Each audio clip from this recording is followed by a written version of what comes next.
For this frame, the misalignment is a skewed bridge, and as you can see, shows that one lens is higher than the other, in this case being this lens, and the bridge is no longer horizontally straight. It has a bit of a lift on this side.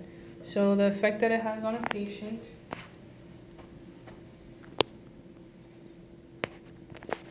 is that it shows the one lens higher than the other one, and it has shows a crooked effect to the frame.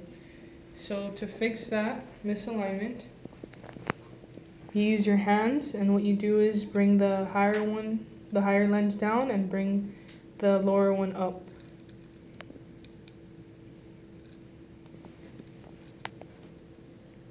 Now the frame looks symmetrical, and this is how it looks on the patient once the misalignment is fixed.